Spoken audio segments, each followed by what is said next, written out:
لا الہ الا اللہ لا الہ الا اللہ۔ السلام علیکم ورحمۃ اللہ وبرکاتہ، نحمده ونصلی علی رسولہ الکریم، اما بعد فاعوذ باللہ من الشیطان الرجیم، بسم اللہ الرحمن الرحیم، رب اشرح لی صدری ویسر لی امری واحلل عقدۃ من لسانی یفقہوا قولی۔ قیامت کے دن کے بارے میں اللہ سبحانہ وتعالیٰ فرماتے ہیں، بسم اللہ الرحمن الرحیم، لا اقسم بیوم القیامہ ولا اقسم بالنفس اللوامہ، ایحسب الانسان ان لن نجمع عظامہ، بلى قادرین علی ان نسوی بنانہ، بل یرید الانسان لیفجر امامہ، یسأل ایان یوم القیامہ، فإذا برق البصر وخسف القمر وجمع الشمس والقمر، يقول الإنسان يومئذ أين المفر، كلا لا وزر إلى ربك يومئذ المستقر۔ نہیں میں قیامت کے دن کی قسم کھاتا ہوں، اور نہیں میں بہت ملامت کرنے والے نفس کی قسم کھاتا ہوں۔ کیا انسان گمان کرتا ہے کہ بے شک ہم کبھی اس کی ہڈیاں اکٹھی نہیں کریں گے؟ کیوں نہیں، ہم انہیں اکٹھا کریں گے، اس حال میں کہ ہم قادر ہیں کہ اس کی انگلیوں کے پورے درست کر کے بنا دیں، بلکہ انسان چاہتا یہ ہے کہ اپنے آگے بھی نافرمانی کرتا رہے۔ وہ پوچھتا ہے اٹھ کھڑے ہونے کا دن کب ہوگا، پھر جب آنکھ پتھرا جائے گی اور چاند گہنا جائے گا اور سورج اور چاند اکٹھے کر دیے جائیں گے، اور انسان اس دن کہے گا کہ بھاگنے کی جگہ کہاں ہے؟ ہرگز نہیں، پناہ کی جگہ کوئی نہیں، اس دن تیرے رب ہی کی طرف جا ٹھہرنا ہے۔ تو وہ دن ہے رب سے ملاقات کا دن، حساب کا دن، جس دن انسان سے اس کی زندگی کے بارے میں سوالات کیے جائیں گے۔ تو آج ہم پڑھیں گے کہ اس دن کے جو سوال ہوں گے، حساب ہوگا، جن چیزوں پر باز پرس ہوگی، ان میں سے کچھ سوال ذاتی زندگی سے متعلق بھی ہوں گے، ہر انسان کی پرسنل لائف کے بارے میں۔ وہ سوال جو ہر ایک سے پوچھا جائے گا، اس کے بارے میں سنن ترمذی کی روایت ہے، رسول اللہ صلی اللہ علیہ وسلم نے فرمایا، قیامت کے دن کسی بندے کے قدم اس وقت تک نہ ہٹ سکیں گے، یعنی میدان حشر سے وہ ہل نہیں سکے گا، یہاں تک کہ اس سے اس کی عمر کے بارے میں سوال ہو، یعنی اپنے اوقات اس نے کہاں استعمال کیے، کن کاموں میں زندگی لگا دی، کہ اس نے کس چیز میں اسے صرف کیا، اپنے علم پر کتنا عمل کیا، یعنی جو سیکھا اس کو عمل میں کتنا لایا، مال کہاں سے کمایا، یعنی سورس آف انکم کیا تھا، اور کہاں خرچ کیا، اور اپنے جسم کو کس چیز میں گھلایا۔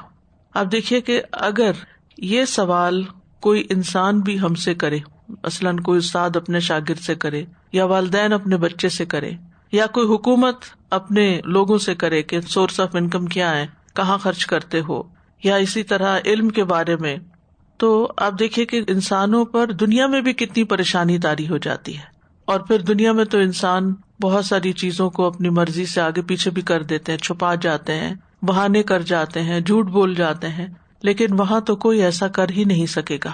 تو اس سے یہ پتہ چلتا ہے کہ ان تین چیزوں کے بارے میں، اپنے وقت کے بارے میں، اپنے مال کے بارے میں اور علم کے بارے میں ہمیں خاص طور پر محتاط ہونے کی ضرورت ہے۔ پھر یہ کہ دنیا میں دی گئی نعمتوں کا حساب ہوگا۔ رسول اللہ صلی اللہ علیہ وسلم نے فرمایا، قیامت کے دن بندے کا سب سے پہلا حساب یہ ہوگا کہ اسے کہا جائے گا، کیا میں نے تیرے جسم کو تیرے لیے درست نہیں کیا تھا، یعنی تمہارے ہاتھ پاؤں سلامت تھے؟ کیا میں نے تجھے ٹھنڈے پانی سے سیراب نہیں کیا تھا، یعنی یہ ساری نعمتیں تجھے دی تھی، پھر ان نعمتوں کو پا کر تم نے کیا کیا؟ معمولی نعمتوں کا بھی سوال ہوگا۔ زبیر رضی اللہ عنہ سے مروی ہے، وہ کہتے ہیں، جب یہ آیت نازل ہوئی کہ ثم لتسألن یومئذ عن النعیم، تو زبیر رضی اللہ عنہ نے پوچھا، یا رسول اللہ، ہم سے کن نعمتوں کے بارے میں سوال ہوگا، جبکہ ہمارے پاس تو صرف کھجور اور پانی ہے؟ آپ نے فرمایا آگاہ رہو، یہ سوال ضرور ہوگا، یعنی یہ پوچھا جائے گا. کیا ہوگا کہ ان نعمتوں کو حاصل کہاں سے کیا اور پھر ان کو استعمال کس طرح کیا، اس میں سے سوالی اور محروم کا حق نکالا کہ نہیں، اور جب یہ نعمتیں استعمال کر لی کھانے پینے کی تو جسم میں جو طاقت آئی پھر اس جسم کو کس کام میں لگایا. پھر اس حساب کے وقت کچھ لوگ آسانی، معافی، نرمی اور رحمت پائیں گے، یعنی کچھ لوگوں کے لیے اللہ تعالیٰ کی طرف سے حساب میں آسانی ہوگی، ان کو معاف کر دیا جائے گا، ان کے اوپر سختی نہیں کی جائے گی، ان پہ اللہ کی رحمت ہوگی. وہ کون ہے؟ رسول اللہ صلی اللہ علیہ وسلم نے فرمایا، تم سے پہلے آدمیوں میں سے ایک آدمی کا حساب لیا گیا تو اس کے پاس کوئی نیکی نہیں تھی مگر یہ کہ وہ لوگوں سے لین دین کرتا تھا، وہ مالدار آدمی تھا، اپنے غلاموں کو حکم دیتا کہ وہ تنگ دست سے درگزر کرے. اللہ عز و جل نے فرمایا، ہم اس بات کے اس سے زیادہ حقدار ہیں کہ تم بھی اس سے درگزر کرو. یعنی جو شخص لوگوں کو آسانیاں دے، معاملے میں آسان ہو، جس سے ڈیل کرنا آسان ہو، جس سے بات کرنی آسان ہو، جس کے ساتھ رہنا سہنا آسان ہو، جس سے انسان بات کرے تو کسی پریشانی کا شکار نہ ہو، تو جو شخص دنیا میں دوسروں کے لیے آسانی پیدا کرتا ہے کسی بھی اعتبار سے، تو اللہ سبحانہ تعالیٰ قیامت کے دن اس کا حساب آسان لیں گے. فَسَوْفَ يُحَاسَبُ حِسَابًا يَسِيرًا وَيَنْقَلِبُ إِلَىٰ أَهْلِهِ مَسْرُورًا. تو ہمیں بھی دیکھنا چاہیے کہ ہم سے لوگ کتنے کمفرٹیبل ہوتے ہیں، کیا وہ اپنے دل کی بات ہم سے کہہ سکتے ہیں، ہم سے کچھ لین دین کرتے ہوئے یا ان سے کوئی غلطی ہو جائے یا ان سے کچھ بھول ہو جائے تو درگزر کر سکتے ہیں یا نہیں کر سکتے. تو مزاج کی سختی جو ہے یہ انسان کے لیے بڑی نقصان دہ ہے. جو دوسروں کے ساتھ سختی کرے گا اللہ تعالیٰ پھر اس کے ساتھ سختی کا معاملہ کرے گا. دوسرا ہے وہ شخص جو دوسروں کے لیے فائدہ مند ہو، دوسروں کو فائدہ پہنچانے کا سوچے. رسول اللہ صلی اللہ علیہ وسلم نے فرمایا، وہ لوگ اللہ تعالیٰ کو زیادہ محبوب ہیں جو دوسرے لوگوں کے لیے زیادہ فائدہ مند ہوں، اور اللہ عز و جل کے ہاں سب سے زیادہ پسندیدہ اعمال یہ ہیں کسی مسلمان کو خوش کرنا یا اس سے کوئی تکلیف دور کر دینا، اس کا قرضہ چکانا اور اسے کھانا کھلانا. اور مجھے کسی بھائی کی ضرورت پوری کرنے کے لیے اس کے ساتھ چلنا اس مسجد نبوی میں 1 مہینہ اعتکاف کرنے سے زیادہ محبوب ہے کہ میں کسی کے ساتھ جاؤں اور اس کا مسئلہ حل کرا دوں. اور جس نے اپنے غصے کو روک لیا، کنٹرول کر لیا، اللہ اس کی خامیوں پہ پردہ ڈال دے گا. ہر انسان کے اندر کوئی نہ کوئی کمی کوتاہی ہوتی ہے، تو جو دوسروں پر غصہ نہیں کرے گا، سختی نہیں کرے گا، اللہ تعالیٰ اس کو بھی ڈھانک دے گا. جو آدمی اپنے غصے کو نافذ کرنے کے باوجود پی گیا، اللہ قیامت کے دن اس کے دل کو امیدوں سے بھر دے گا.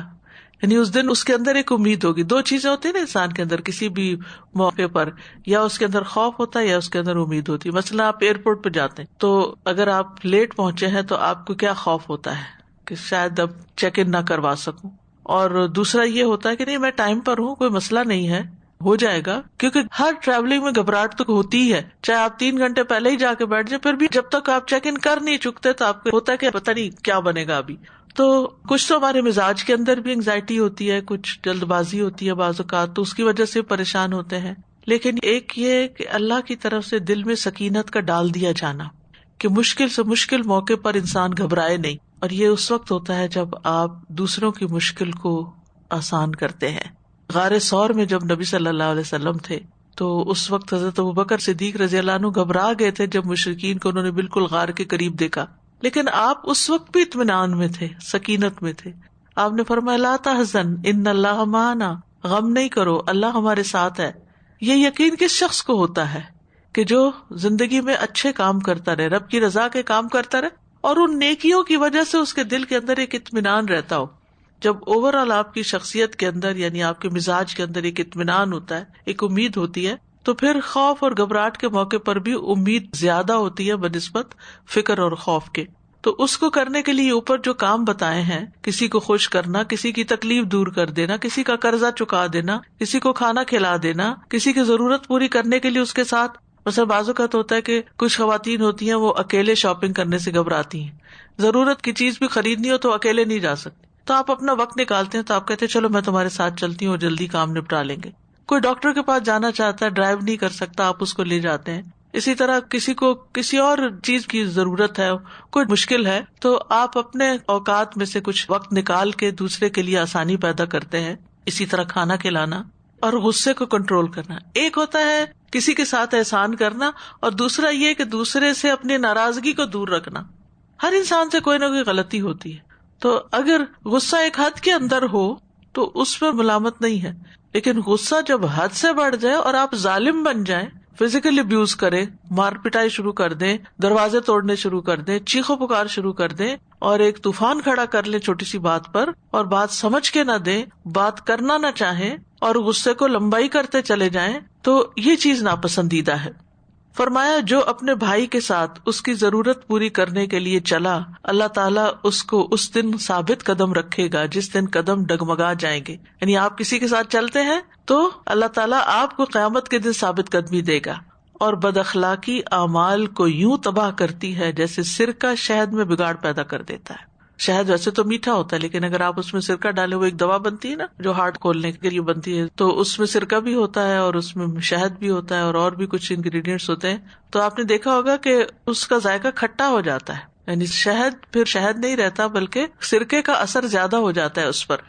تو بد اخلاقی بھی سرکے کی طرح ہے جو مٹھاس کو ختم کر دیتی ہے. یعنی اگر ایک انسان ویسے بہت اچھا ہے، خرچ بھی کرتا ہے، جیسے ہسبینڈ وائف کا ریلیشن شپ ہوتا ہے، تو کچھ ہسبینڈ ویسے بہت کھلی چھٹی دیتے ہیں، جو چیز چاہے کر لو، جو کھاؤ، جو پیو، جو بناؤ، جو پہنو، پیسے بھی خوب دیتے ہیں، لیکن بعض اوقات چھوٹی چھوٹی بات پر اتنا شدید غصہ کر جاتے ہیں، اتنی بد اخلاقی کا مظاہرہ کرتے ہیں کہ ساری خوشیوں پر پانی پھر جاتا ہے.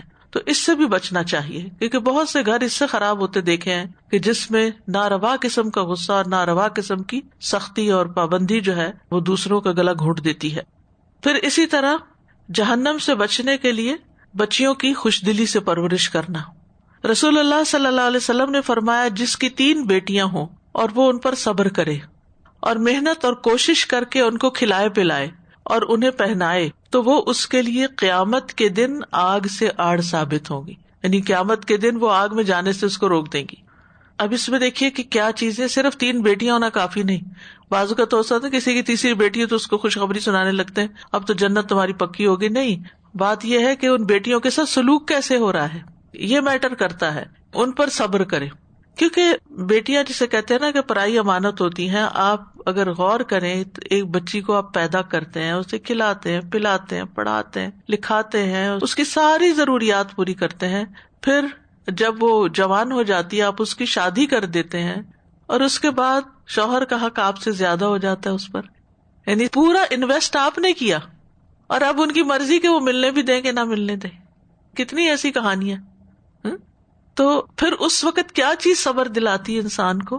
یہی چیز صبر دلاتی ہے کہ میں نے اللہ کی خاطر پالا تھا، میں نے اللہ کی خاطر اس پہ خرچ کیا، اس کی تعلیم پہ خرچ کیا، اس کے لباس پہ، اس کے سب چیزوں پہ، اس کو ایک اچھی خاتون بنایا. اب جو کچھ یہ کرے گی تو ہمارے لیے صدقہ جاریہ ہوگا، اس کے اچھے نیک کام. لیکن ان سب کا اللہ کی خاطر کرنا بہت ضروری ہے، اور صبر کے ساتھ.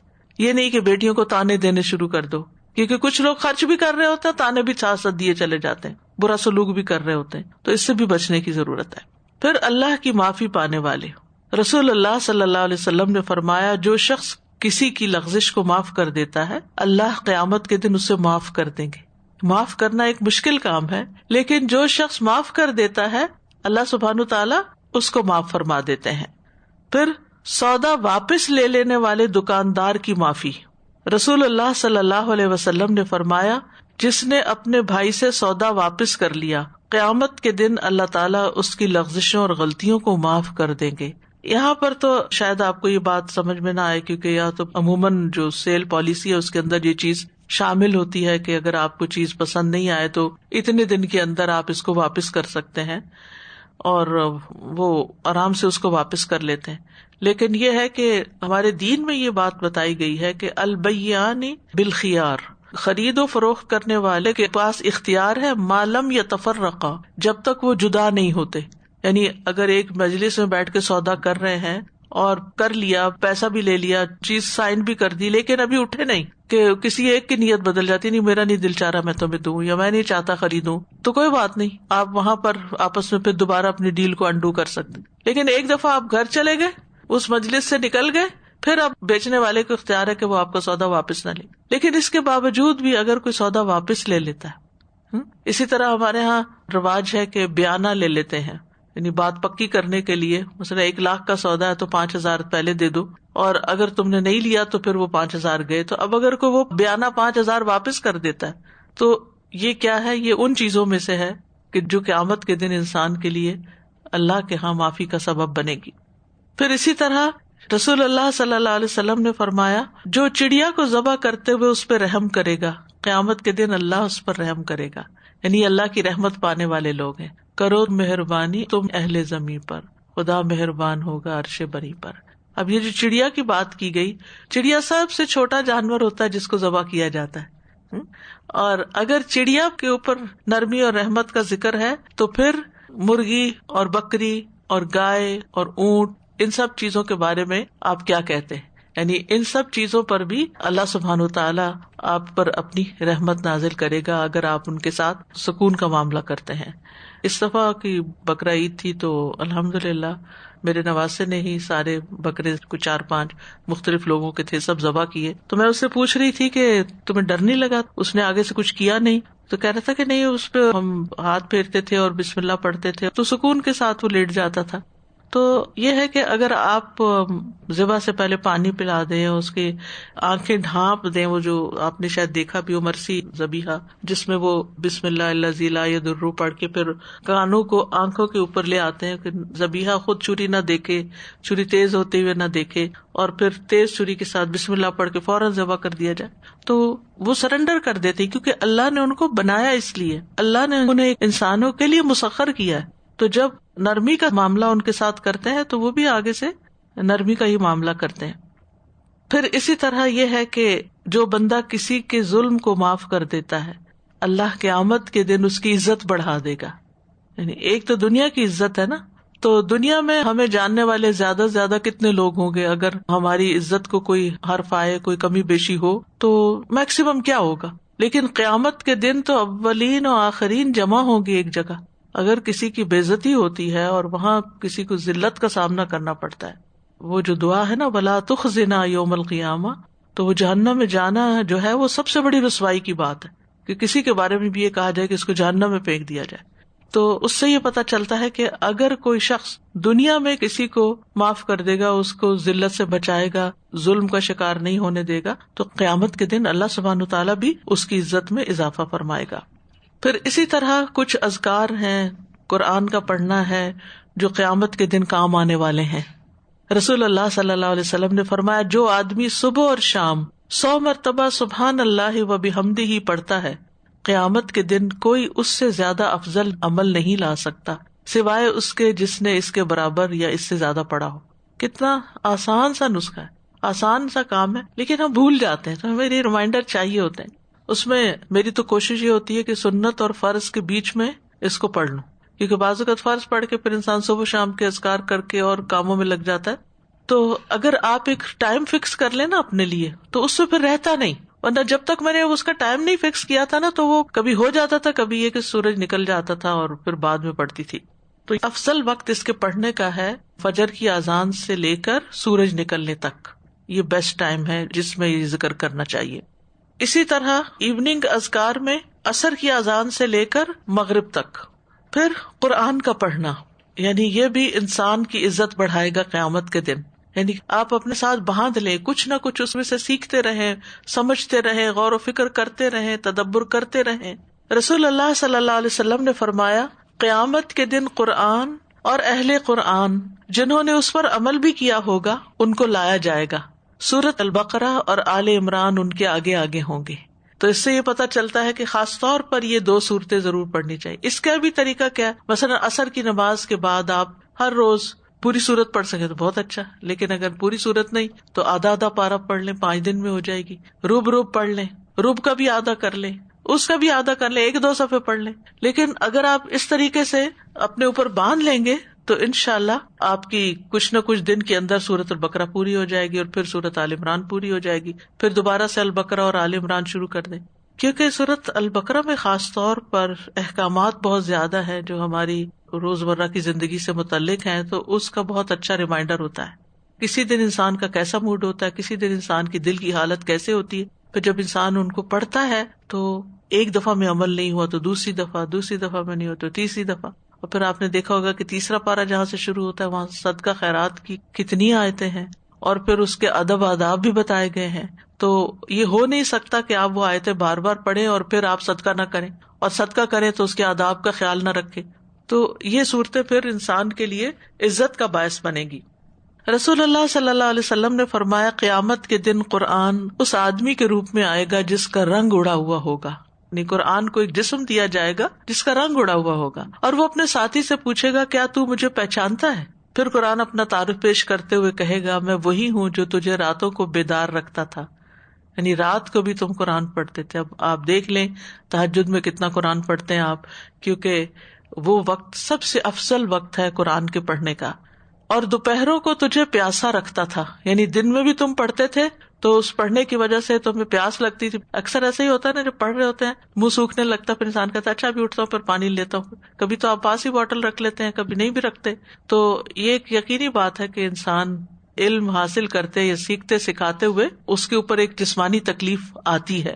کبھی نیند قربان کرنی پڑتی ہے، کبھی بھوک قربان کرنی پڑتی ہے. اور یقیناً ہر تاجر اپنی تجارت کے پیچھے ہوتا تھا، اور میں آج ہر تاجر کو چھوڑ کر تیرے لیے ہوں کیونکہ تو نے میرے ساتھ وقت گزارا. پھر اسے دائیں ہاتھ میں بادشاہت اور بائیں ہاتھ میں ہمیشگی دے دی جائے گی. اس کے سر پر وقار کا تاج رکھا جائے گا. اس کے والدین کو 2 عمدہ پوشاکیں پہنائی جائیں گی. وہ اتنی قیمتی ہوں گی کہ دنیا و مافیہ کی قیمت ان کا مقابلہ نہیں کر سکتی. یعنی اتنا قیمتی ڈریس ہوگا وہ. پھر وہ دونوں کہیں گے اے رب یہ ہمارے لیے کہاں سے، یہ اتنا قیمتی لباس؟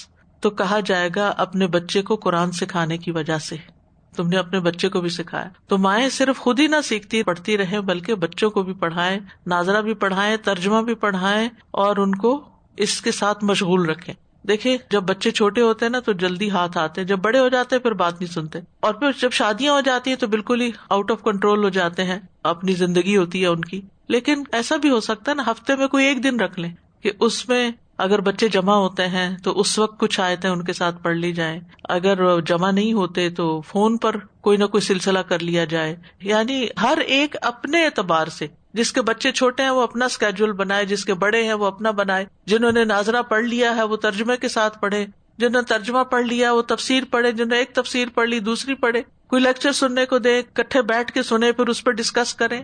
یعنی کوئی نہ کوئی ذریعہ گھر کے اندر اس سے خیر و برکت ہوتی ہے. اگر بچے نہیں تو ہسبینڈ وائف کسی اور کے ساتھ کچھ نہ کچھ وقت جو ہے اپنی ذاتی طریقے پر ضرور قرآن کے ساتھ صرف کرے. پھر بے شک صاحب قرآن کو قیامت کے دن کہا جائے گا پڑھتا جا اور جنت کے درجے چڑھتا جا، اور اس طرح ٹھہر ٹھہر کر پڑھ جس طرح دنیا میں ٹھہر ٹھہر کے پڑھتا تھا. بس تیرا مقام وہ ہوگا جہاں تیری آخری آیت ہوگی. تو جتنا زیادہ انسان پڑھے گا اتنا ہی فائدہ ہوگا. تو یہاں تک ذاتی زندگی سے متعلق کچھ چیزیں تھی جو آپ کو اپنی پرسنل لائف کے اندر امپروومنٹ کرنی ہے. استاد جی میں تو بس یہ جو بالکل شروع میں ہی آپ نے کہا نا 3 چیزوں کے بارے میں سوال، علم پر عمل، یہ نہیں کہ علم کتنا حاصل کیا، علم کے حاصل کرنے پہ سوال نہیں ہے، علم پر عمل پہ سوال ہے. استاد جی وہ بہت زیادہ اسکیری تھا ایک تو، اور دوسری جو بچیوں کے بارے میں آپ نے فرمایا نا کہ اچھی تربیت اور پھر ان کی شادی، تو جیسے آپ نے کہا کہ ساری انویسٹمنٹ آپ کی ہوتی ہے اور پھر جب چلی جاتی ہے اور اٹھاتا ہے. تو استاد سب سے زیادہ اس میں یہ بات کہ اتنی محنت سے آپ ان کو پالتے ہیں، اتنی محبت سے پالتے ہیں، پھر اب جیسے بیچاریوں کے ٹائم پہ رشتے وغیرہ نہیں ہو رہے ہوتے تو اتنے پریشان ہوتے ہیں والدین. مجھے اتنا رحم اس چیز پہ بھی آتا ہے کہ خود ہی پہلے دعائیں کر کے ہم اولاد لیتے ہیں، اس کو پالتے ہیں کرتے ہیں، اور آپ خود ہی دعائیں کر رہے ہیں کہ یہ جائے ہمارے پاس سے. اللہ نے ایسا رکھا ہے. لیکن بعض اوقات ایسا ہوتا ہے نا کہ جن کی صرف بیٹیاں ہوتی ہیں بیٹا نہیں ہوتا، اور بڑھاپے میں بیٹیاں اپنی مجبوریوں کی وجہ سے خدمت پہ نہیں آ سکتی، تو اس وقت انسان کے دل پہ بڑی عجیب گزرتی ہے کہ پالا ہم نے لیکن ہم ان سے فیض نہیں اٹھا سکے. تو والدین کو فیض پہنچانے کا طریقہ یہی ہے کہ ان کے لیے دعائیں کی جائیں، نیک عمل کیے جائیں تاکہ ان کے حق میں صدقہ جاریہ بنے. استاذہ یہاں علم کی جو بات آ رہی ہے تو علم کیسا بھی ہے، چاہے قرآن کا ہے، فائدہ مند علم جو ہے وہ اگر انسان کسی کو نہیں پہنچاتا، جیسے پورا ڈاکٹر بن جاتا ہے اس کے بعد کہتا ہے اب تو بس میرا پروفیشن میں چینج کر رہا ہوں، ٹائم ضائع کر دیا پورا 6-8 سال، بس یہ تو صرف آپ کی وجہ سے میں ڈاکٹر بنا ہوں، فیملی کی پریشر کی وجہ سے، تو وہ علم بھی ضائع ہو جاتا ہے، وہ کسی کو نہ پہنچا سکتا ہے اور اس کا وقت بھی ضائع۔ اسی طریقے سے قرآن کا علم بچے پڑھ تو لیتے ہیں، مگر جیسے آپ نے کہا کہ ترجمہ اور تفسیر کے ساتھ اور سمجھداری کے ساتھ جو سکھاتے ہیں ہم بچوں کو، تب جا کے وہ علم جو ہے وہ اپنی زندگی میں وہ لوگ لا سکتے ہیں، تب لا سکتے ہیں۔ خالی عربی پڑھ کے تو انہیں کیا پتا چلے گا یہ کیا لکھ رہا ہے۔ پھر ہے ساری مخلوق کے سامنے بلا کر اجر دیے جانے والے لوگ۔ رسول اللہ صلی اللہ علیہ وسلم نے فرمایا، جو شخص اپنے غصے کو قابو میں رکھے گا جبکہ وہ اس پر عمل کرنے کی قدرت بھی رکھتا ہو، یعنی غصہ نافذ بھی کر سکتا ہو، اللہ عز و جل اسے قیامت کے دن ساری مخلوق کے سامنے بلا کر یہ اختیار دے گا کہ جس حور عین کو چاہے پسند کر لے۔ پھر تواضع کی نیت سے اچھا لباس ترک کرنے والا، تواضع کی وجہ سے، رسول اللہ صلی اللہ علیہ وسلم نے فرمایا، جو شخص تواضع کی نیت سے اچھے کپڑے پہننے کی قدرت کے باوجود سادہ لباس اختیار کرے، یعنی اس کے پاس گنجائش ہے کہ وہ بہت قیمتی لباس پہن سکتا ہے لیکن پھر بھی وہ نارمل لباس پہنتا ہے، اللہ تبارک و تعالیٰ اسے قیامت کے دن ساری مخلوق کے سامنے بلا کر یہ اختیار دے گا کہ وہ ایمان کے جوڑوں میں سے جسے چاہے پسند کر لے۔ اب یہ ایمان کے جوڑے کیا ہیں؟ امام ترمذی رحمہ اللہ اس روایت کو بیان کرتے ہوئے کہتے ہیں کہ حلل الایمان سے مراد وہ لباس ہے جو اہل ایمان کو جنت کے لباسوں میں سے عطا کیا جائے گا، یعنی اللہ اس کو اہل ایمان جن کے درجات مختلف ہوں گے ان کے مختلف لباسوں میں سے لباس منتخب کرنے کا اختیار دے گا، یعنی ہر طرح کے ڈریسز ہوں گے نا ایمان والوں کے، تو اس کو چوائس دی جائے گی کہ تمہیں جو پسند ہے وہ لے لو، لہٰذا وہ سب سے اعلیٰ والا پسند کرے گا۔ دنیا میں بھی اگر ہمیں چوائس ملے تو ہم سب سے اچھی چیز ہی پسند کرتے ہیں۔ پھر اسی طرح قیامت کے دن کچھ لوگ بد نصیب بھی ہوں گے جن کی طرف اللہ تعالیٰ دیکھے گا بھی نہیں۔ وہ کون سے کام ہیں؟ عبداللہ ابن عمر کہتے ہیں کہ رسول اللہ صلی اللہ علیہ وسلم نے فرمایا، اللہ اس عورت کی طرف نہیں دیکھتا جو اپنے شوہر کا شکر ادا نہیں کرتی حالانکہ وہ اس سے بے نیاز نہیں ہو سکتی، یعنی عورت جو ہے وہ کتنی بھی اسٹرانگ ہو جائے، فائنینشلی اسٹرانگ ہو، ڈگریاں اس کے پاس ہوں، کچھ بھی ہو، لیکن اس کو بہرحال ایک مرد کی ضرورت رہتی ہے جو اس کو پروٹیکشن دیتا ہے، جو اس کے لیے ایک دنیاوی سہارا ہوتا ہے۔ لیکن اگر اس سے کوئی غلطی ہو جائے تو معاف نہیں کرتی، اور اگر اس سے کوئی کمی بیشی ہو جائے تو اس کے ساتھ بدسلوکی کرتی ہے، ناشکری کرتی ہے، تو یہ چیز بھی انسان کے لیے اللہ تعالیٰ کی ناراضگی کا سبب ہے۔ اب یہ شکر گزاری کیسے پیدا کی جائے؟ دوسرے کی اچھائیاں دیکھ کے، جو اس نے ہمارے ساتھ احسان کیا ہے اگر ہم اس کو یاد رکھیں تو پھر شکر کرنے میں، تھینک یو بولنے میں، جزاک اللہ کہنے میں مشکل نہیں ہوتی۔ لیکن ہم میں سے کتنے لوگ ہیں جو اپنے گھر والوں کو تھینک یو بولتے ہیں اور چھوٹی چھوٹی باتوں پر بول رہے ہیں، اور خوش قسمت ہیں وہ جن کو یہ ایٹیکیٹس، یہ مینرز ہیں، اور جن کو گٹی میں پلا دیا گیا کہ احسان کوئی بھی کرے اس کو شکریہ کہنا ہے۔ کیونکہ بعض اوقات ہم گھر والوں کو شکریہ کہنے میں تو شرم محسوس کرتے ہیں کہ کہیں گے کہ اچھا، وہ کہتے ہیں نا تھلے لگنے والی بات، کہ ہم سمجھتے ہیں کہ شاید اگر ہم نے کسی کا شکریہ ادا کیا تو ہماری وہ شاید طاقت میں کمی آ جائے گی یا ہمارا مقام گر جائے گا۔ ایسا نہیں ہے۔ من تواضع للہ رفعہ اللہ، جو اللہ کے لیے جھکتا ہے اللہ اس کو بلندی عطا کرتا ہے۔ چونکہ ہمیں یہ سارے کام اللہ کی خاطر کرنے ہیں، تو اس لیے اگر کوئی سمجھے بھی ہمیں کمزور یا کمتر یا کچھ بھی تو اس سے کیا فرق پڑتا ہے اگر اللہ کی نگاہ میں عزت ہے۔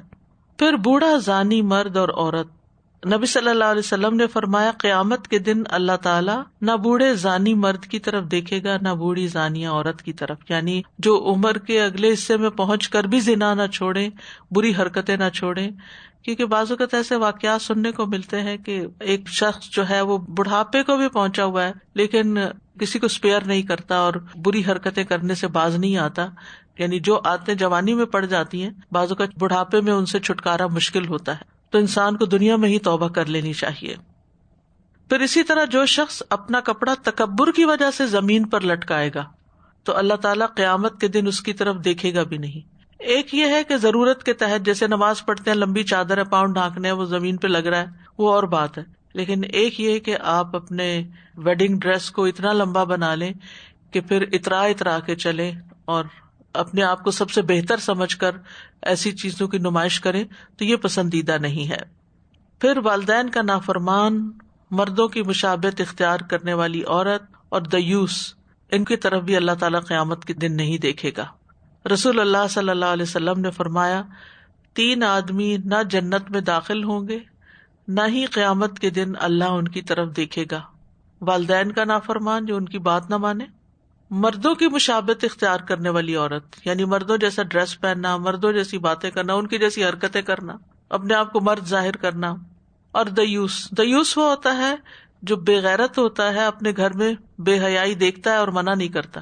اپنی بیوی بچیوں وغیرہ میں وہ غلط کام کرے، بے حیائی کے کام کرے تو وہ اس کو وسیع ذہن یا براڈ مائنڈیڈنس کہہ کے ان کو الاؤ کرتا ہے. تو کیونکہ مرد کو اللہ تعالیٰ نے قوام بنایا، ذمہ دار بنایا کہ وہ عورت کو پروٹیکٹ کرے دوسرے مردوں سے، لیکن اگر وہ ان کو ان کے حال پہ چھوڑ دیتا ہے تو یہ درست نہیں. اور 3 آدمیوں کی طرف اللہ قیامت کے دن نہیں دیکھے گا: والدین کا نافرمان، عادی شرابی جو شراب سے توبہ نہ کرے، اور کچھ دے کے احسان جتانے والا. یعنی کچھ لوگوں کی عادت ہوتی ہے کہ ویسے وہ کام آ جاتے ہیں، مدد کر دیتے ہیں، چاہے گھر کے اندر ہو، چاہے ہمسایوں میں ہو، دوستوں میں ہو، کہیں بھی، لیکن اس کے بعد کہیں نہ کہیں جتاتے ضرور ہیں کہ ہم نے یہ کیا تھا. یہ چیز بھی انسان کے لیے بہت نقصان دہ ہے، بہت نقصان دہ، کہ قیامت کے دن اللہ تعالیٰ کی نظر رحمت بھی نہیں ہوگی. اب دنیا بھی گئی، آخرت بھی گئی، خسرت دنیا والآخرہ. اسی طرح خواتین کی عادت ہوتی ہے کہ بچوں پہ احسان جتاتی رہتی ہیں، میں تمہیں پکا کر دیتی ہوں، میں تمہیں کھلاتی ہوں، پلاتی ہوں، یہ کرتی ہوں، تمہارا وہ کرتی ہوں، تم کچھ بھی نہیں کرتے. یہ کہنے کے بجائے کہ میں یہ کرتی ہوں، میں یہ کرتی ہوں، ویسے ہی آپ ان کو بتائیں کہ بڑے ہو کر ان کی ذمہ داریاں کیا بنتی ہیں. احسان نہ جتائیں. احسان جتانا چاہے شوہر کے آگے ہو، چاہے بچوں کے آگے ہو، چاہے دوستوں کے آگے ہو، یا ان نون غریبوں مسکینوں کے آگے ہو، یہ درست نہیں ہے. پھر وہ لوگ جن سے اللہ کلام بھی نہ کرے گا، مفاد پرست اور جھوٹے لوگ. رسول اللہ صلی اللہ علیہ وسلم نے فرمایا 3 آدمی ایسے ہیں جن سے اللہ قیامت کے دن بات نہیں کرے گا. یہ سب قیامت کے دن کے حالات ہیں، اور نہ ہی انہیں پاک کرے گا، اور ان کے لیے دردناک عذاب ہوگا. نمبر 1، وہ شخص جس کے پاس راستے میں زیادہ پانی اور وہ اس میں سے دوسرے مسافر کو نہ پلائے. اسی لیے جب انسان میں سے ٹرین وغیرہ پہ سفر کرے یا کسی پبلک ٹرانسپورٹ پر اور لوگ بھی ہوں، کچھ کھانے کو کھولے یا اپنا ڈرنک وغیرہ نکالے تو دوسرے کو بھی آفر کرے. نمبر 2، وہ شخص جو امام سے بیعت تو کرے اور بیعت کی غرض صرف دنیا کمانا ہو. اگر امام اسے کچھ دے تو بیعت پوری کرے ورنہ توڑ دے. بعض لوگ ہوتے ہیں ووٹ دیتے ہیں اور پھر ووٹ دے کے کہتے ہیں کہ ہمارا کام کرو، چاہے جائز ہو یا ناجائز، اور اگر وہ نہ کرے تو پھر وہ ان کی پارٹی چھوڑ دیتے ہیں یا ویسے ہی ان سے تعاون چھوڑ دیتے ہیں. وہ شخص جو کسی دوسرے کو عصر کے بعد کچھ مال و متاع بیچ رہا ہو اور قسم کھائے کہ اسے اس سامان کی اتنی قیمت مل رہی تھی، اور خریدنے والا اسے سچا سمجھ کر اس کو لے لے حالانکہ اس کی اتنی قیمت نہیں مل رہی تھی، کیونکہ وہ وائنڈ اپ کرنے کا وقت ہوتا ہے نا اور جلدی کا، تو اس میں یہ کہ اچھا لینا تو لو ورنہ یہ ہم بند کر رہے ہیں. تو دوسرا کہتا ہے اچھا چلو لے ہی لیتا ہوں، ٹھیک ہی لگ رہی ہے. تو وہ جلد بازی میں کوئی صحیح فیصلہ نہیں کرتا اور نقصان اٹھاتا ہے. تو اس طرح دھوکہ دینے والا جو ہے اس کا بھی یہی حال ہوگا. پھر ایک اور حدیث میں صحیح مسلم کی رسول اللہ صلی اللہ علیہ وسلم نے فرمایا 3 قسم کے آدمیوں سے قیامت کے دن اللہ کلام نہیں کرے گا، نہ ان کو پاک کرے گا بلکہ ان کے لیے دردناک عذاب ہوگا. نمبر 1، بوڑھا زانی. نمبر 2، جھوٹا حکمران. اور نمبر 3، تکبر کرنے والا فقیر. ہے محتاج، ضرورت مند ہے، لیکن متکبر ہے، یعنی اگر اس کو کچھ دیا جائے تو وہ اس کو ناپسند کر کے پھینک کے چلا جائے کہ مجھے یہ نہیں، مجھے تو وہ چاہیے. پھر احسان جتلانے والا. رسول اللہ صلی اللہ علیہ وسلم نے فرمایا احسان جتانے والا، جھوٹی قسم کھا کے سامان فروخت کرنے والا، تہبند کو ٹخنوں کے نیچے لٹکانے والا، یہ 3 قسم کے ایسے آدمی ہوں گے جن سے اللہ قیامت کے دن بات نہیں کرے گا. یہ جو دیوس کا ورڈ آیا پہلے بھی آیا تھا، ہم نے کلاسز میں پڑھا تھا، لیکن آج بھی ایسا لگ رہا ہے جیسے یہ بے غیرتی اور بے حیائی سے جو مرد روکتے نہیں ہیں اپنے ہی گھر والوں کو، اس میں یہ سارے رواج اور رسمیں جو ہے، مہندی ہوتی ہے، مایوں ہوتا ہے، گھروں میں آدمی خرچ کرتے ہیں نا سارا گھر سجانا اور سب کچھ، اور پھر اپنی ہی بیٹیاں اور گھر والے پریکٹس کر رہے ہوتے ہیں 10-15 دن پہلے سے گھر میں.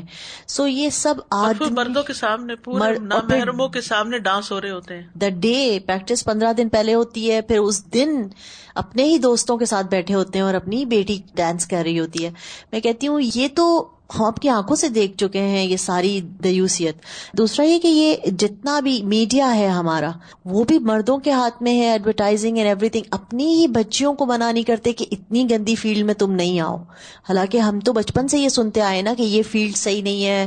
2-4 فیلڈز کے بارے میں تو بالکل بچپن سے بتا دیا جاتا ہے کہ یہ آپ نے نہیں سلیکٹ کرنی، جس میں آپ کی عزت محفوظ نہیں ہے. تو وہ سارے مردوں کو کیا ہوا، اور ہم کہتے ہیں یہ اسلامک جمہوریہ ملک ہے یا یہ اسلامی ملک ہے، اس میں مردوں نے ہی تو سب اجازت دی ہے. یہ استاذ جی بلکہ مجھے تو یہ لگتا ہے کہ ماڈلنگ کو ہمیشہ سے بتایا گیا کہ ماڈلنگ خراب چیز ہے، لیکن اب دیکھیے ہر بچی ماڈل ہے. فیس بک پہ آپ جائیں، ہر کسی کی ایسی اوٹ پٹانگ تصویریں، اور وہ ماڈلز بیچارے تو پھر بھی کسی روزی روٹی کی خاطر کر رہے ہیں یا کوئی مجبوری میں کر رہا ہے یا کس میں.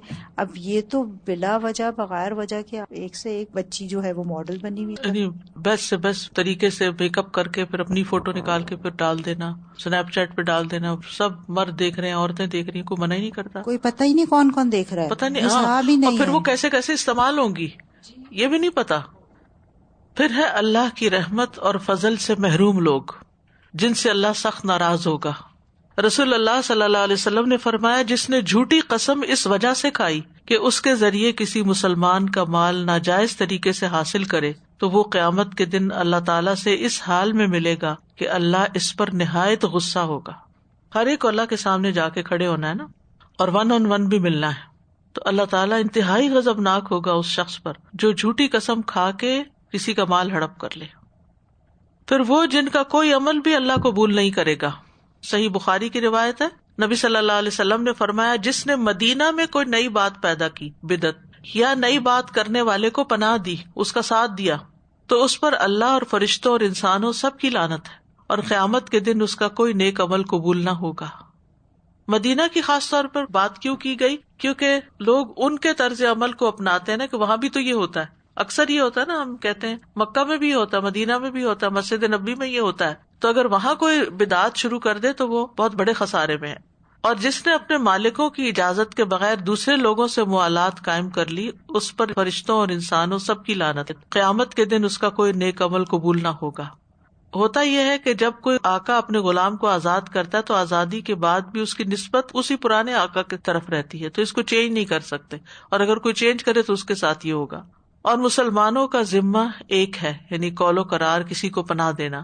ایک ادنا مسلمان کے پناہ دینے کو بھی قائم رکھنے کی کوشش کی جائے گی.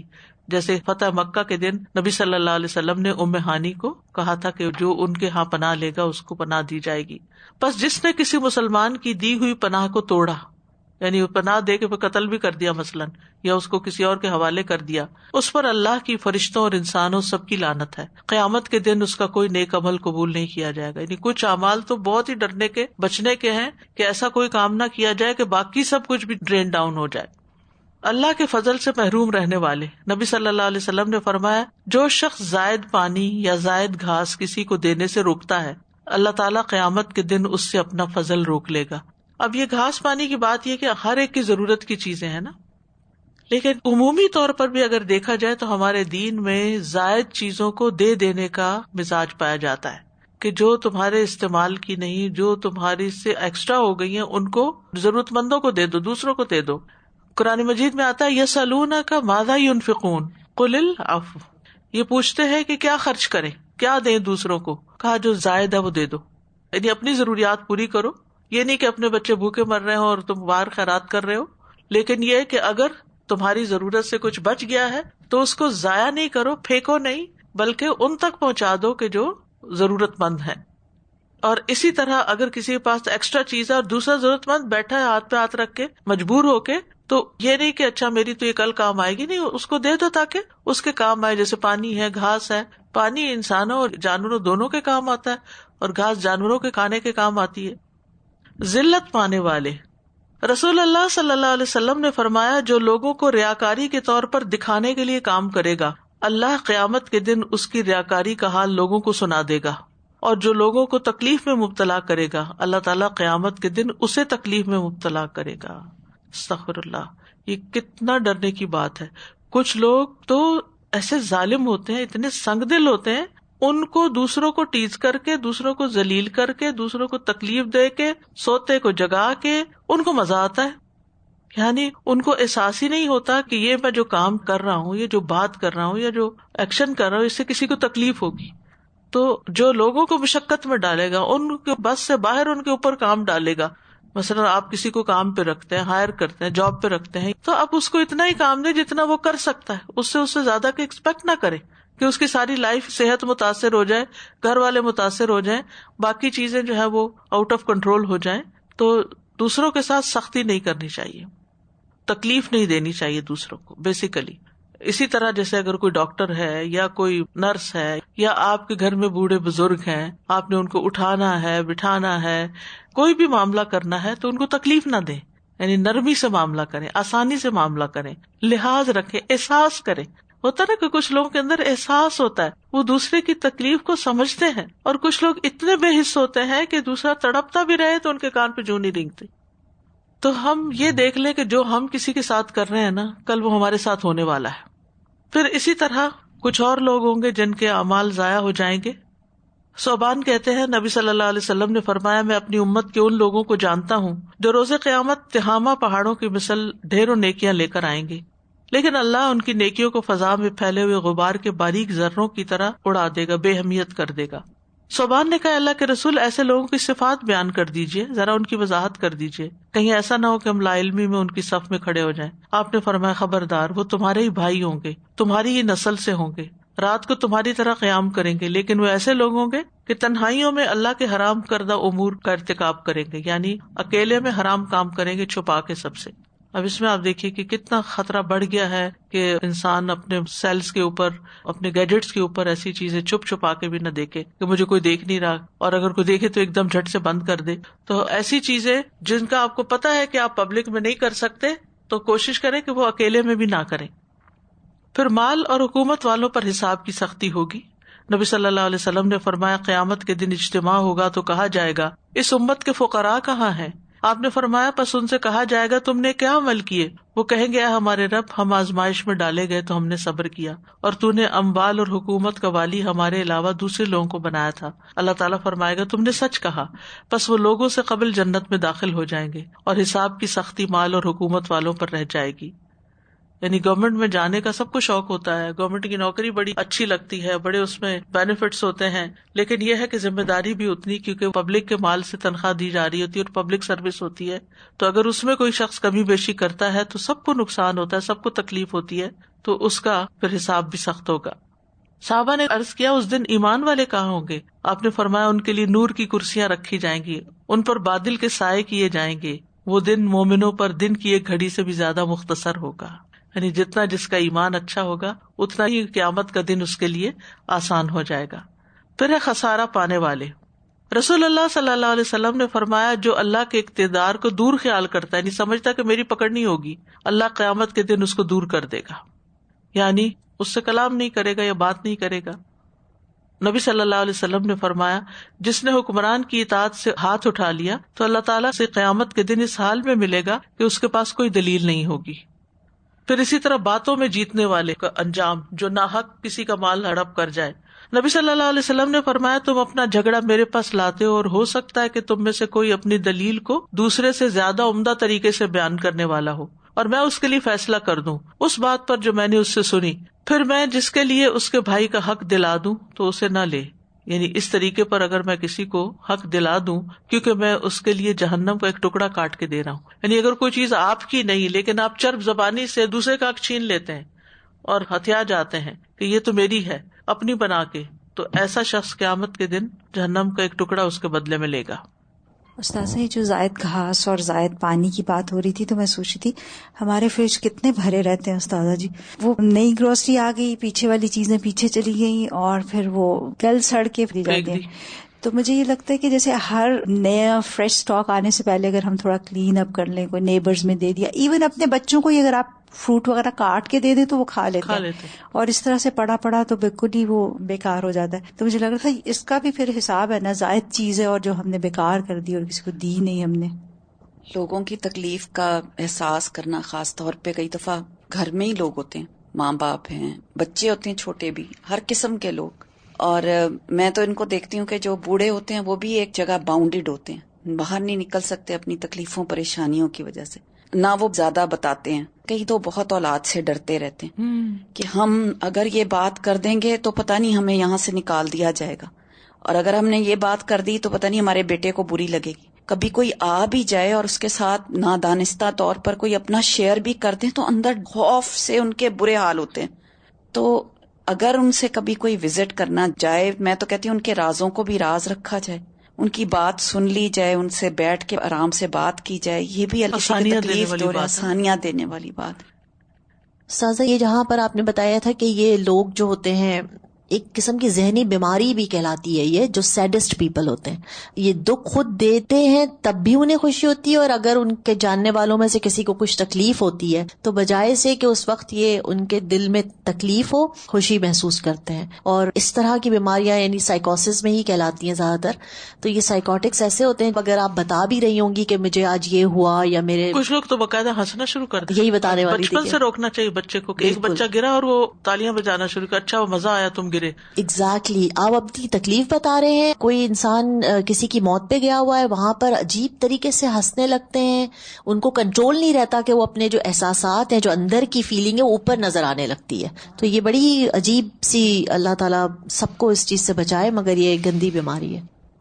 وآخر دعوانا الحمد للہ رب العالمین. سبحانک اللہم وبحمدک، اشہد ان لا الہ الا انت، استغفرک واتوب الیک.